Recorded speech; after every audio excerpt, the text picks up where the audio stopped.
E aí, meus jovens, beleza? Hoje é o dia em que chegamos ao nosso último vídeo sobre essa primeira parte da Era Vargas, que vai de 30 a 1945. E hoje a gente vai falar sobre as mudanças econômicas que o governo Vargas fez e que se caracterizam justamente por uma ideia de maior intervenção do Estado na economia. A adoção do Estado Novo de Vargas significou que um dos principais meios de intervenção do Estado na economia seria justamente por meio do planejamento estatal. Um dos exemplos mais claros desse planejamento são as queimas periódicas nos estoques de café, que deveriam servir justamente para regular a oferta do produto no mercado internacional e, consequentemente, também o seu preço. Outra medida criada por Vargas e que vai acabar se perpetuando aí por outros governos que vieram depois dele, será justamente a criação de conselhos técnicos para pensar, organizar e elaborar políticas públicas em substituição ao Congresso, que, como você sabe, a partir de 1937 estava fechado indefinidamente. Uma justificativa utilizada pela ditadura varguista era justamente que as disputas dentro do Congresso tornavam o desenvolvimento muito mais lento do que o Brasil necessitava. Veja que essa ideia não foi abandonada, inclusive por muitos governos atuais. Além disso, muito representativo da ideia que se queria dar ao país, foram abolidos todos os impostos interestaduais, introduzindo assim um sistema tributário padronizado, destinado a facilitar as transações comerciais dentro do país. Veja que o Estado Novo de Vargas, por meio dessa lógica da maior intervenção do Estado na economia, pretendia racionalizar não só as atividades do Estado, o aparelho burocrático, mas também as próprias trocas comerciais, por exemplo, feitas entre os estados. Desse mesmo período é a chamada Marcha por Oeste ou Conquista do Oeste. A partir desse momento, a geopolítica ela passa a ser entendida também como uma dimensão chave para criar essa nova sociedade e para criar esse sentimento de nacionalidade. O que se pretendia com essa marcha para o oeste era integrar melhor as diversas regiões do país, porque basicamente o Brasil nesse momento era um país essencialmente litorâneo e apenas cidades como Rio de Janeiro e São Paulo, por exemplo, tinham mais de 1 milhão de habitantes. Com essa marcha para o oeste, então, o Estado pretendia formular e implementar medidas para vencer esses vazios territoriais e integrar melhor a rede urbana. É nesse sentido, então, que são criadas instituições como, por exemplo, o IBGE, Instituto Brasileiro de Geografia e Estatística, ainda no ano de 38, destinadas justamente a fornecer dados confiáveis para que o governo pudesse criar essas políticas públicas, como, por exemplo, a Marcha para o Oeste. A ação concreta dessa Marcha para o Oeste se fez sentir principalmente a partir da criação de novos territórios federais, em 1943, como o Amapá, Roraima e Rondônia,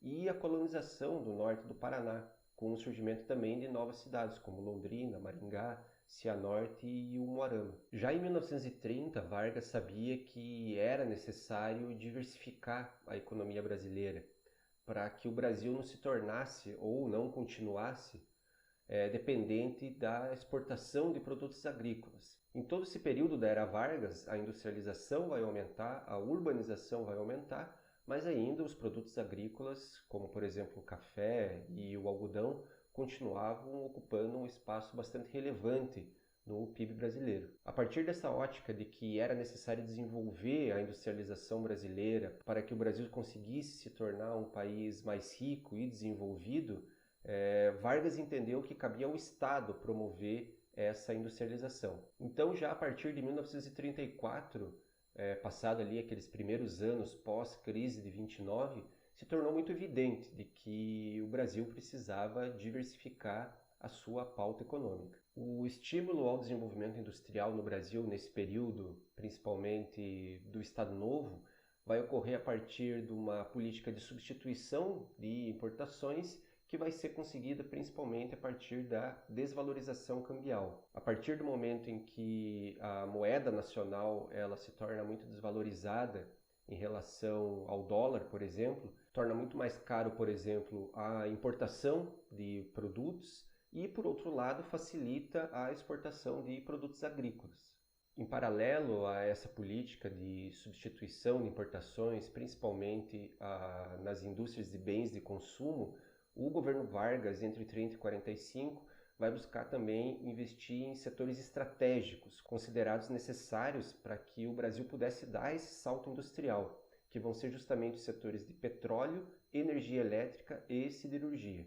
Esses setores, então, eram considerados as bases para o desenvolvimento de outras indústrias. Contudo, apesar dos objetivos de Vargas de empreender uma política nacionalista para esses setores estratégicos da economia, isso não seria feito de modo fácil. A inserção do Brasil no capitalismo internacional, ou seja, o mercado emergente, tornava-se muito atrativo para grandes multinacionais que pretendiam explorar esses setores aqui no país. É nesse sentido, então, que a adoção dessas políticas vai ser sempre uma batalha contra esses grupos internacionais que pretendiam explorar esse mercado aqui no país e também setores políticos que não concordavam com essa política nacionalista de Vargas. Lembre-se também que o contexto internacional se tornava cada vez mais complexo nesse final da década de 30, com a emergência da Segunda Guerra Mundial.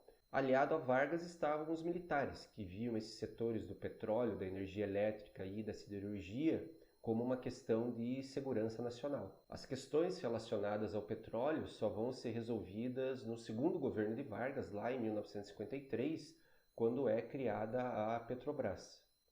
Vargas soube se aproveitar muito bem desse contexto da Segunda Guerra Mundial a partir dos interesses diversos entre Estados Unidos e Alemanha. Um dos exemplos vai ser a criação da Companhia Siderúrgica Nacional, a CSN, em Volta Redonda no ano de 1941. A criação da CSN, a partir de recursos estrangeiros, significou ao mesmo tempo uma aliança entre Estado, industriais e militares nessa perspectiva de segurança nacional e independência econômica do país. Ocorreu também, entre 1930 e 1945, um aumento substancial da produção de energia, quase dobrando a capacidade energética instalada, como você pode ver aí no gráfico do lado. Além disso, em 1942 é criada a Companhia Vale do Rio Doce. Ela é criada a partir da nacionalização dos recursos naturais do subsolo. Ela é quase a mesma que está aí até hoje, causando desastres em Mariana e no Rio Doce, por exemplo, com a diferença em que em 1990 ela passou por um processo de privatização. No campo das relações de trabalho, em 1942 Vargas cria a CLT, a Consolidação das Leis do Trabalho, que, como o próprio nome sugere, vai agrupar toda uma legislação trabalhista que já estava sendo criada desde 1930.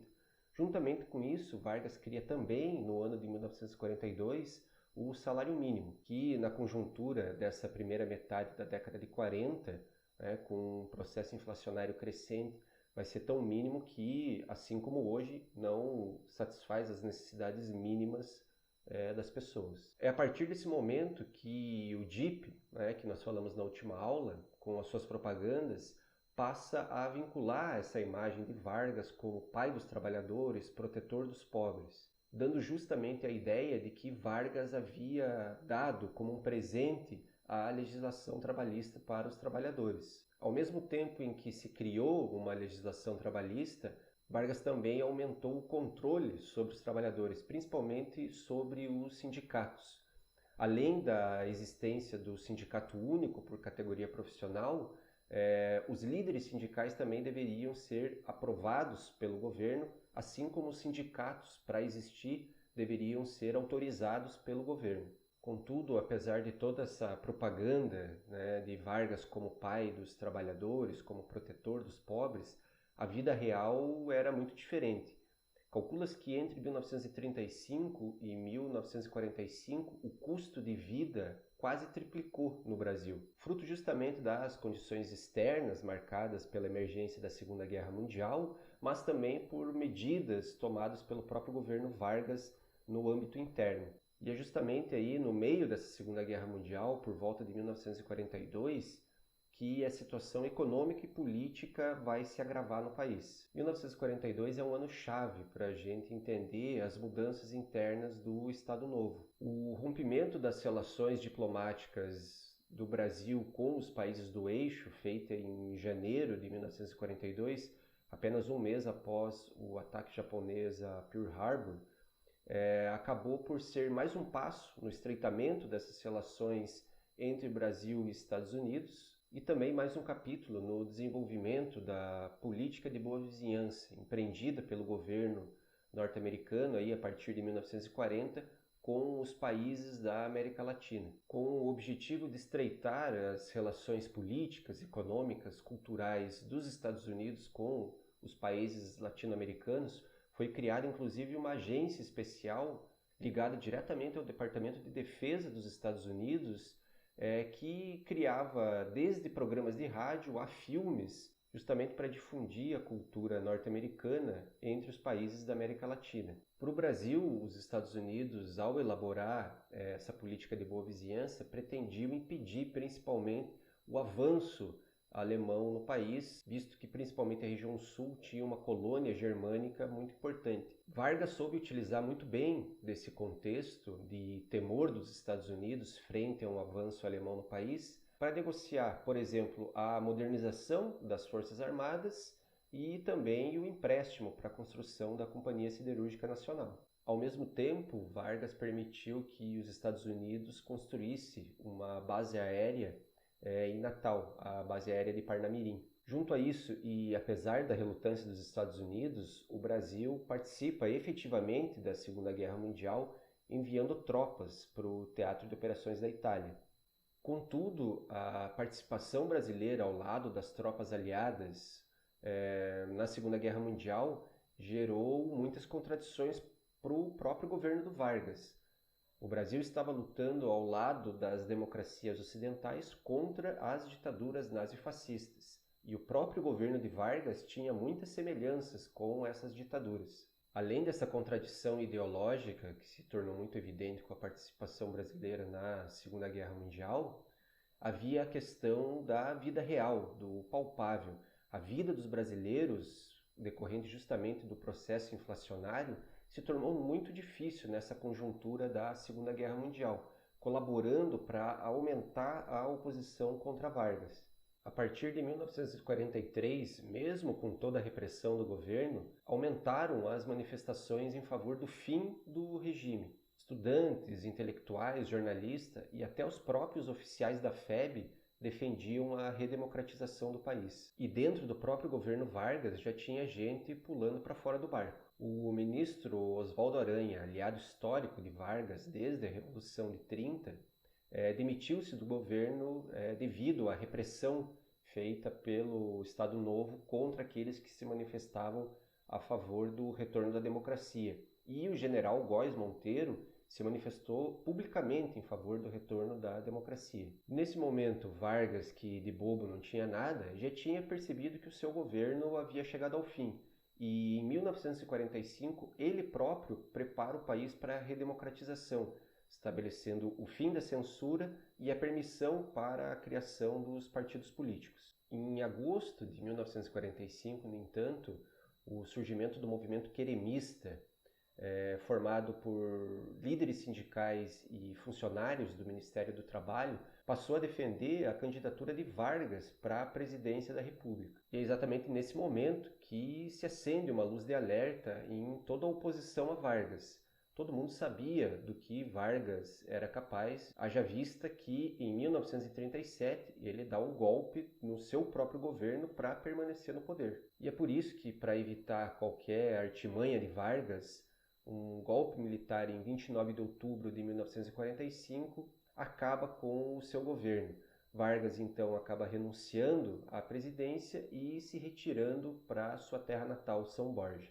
Era o fim do Estado Novo, mas o nome, a influência e o prestígio político de Vargas ainda exerceriam muita influência na cena política brasileira nos anos seguintes. Mas essas são cenas dos próximos capítulos. Ficamos por aqui então, nessa nossa quinta e última aula sobre a Era Vargas, e até lá. Até o nosso próximo assunto.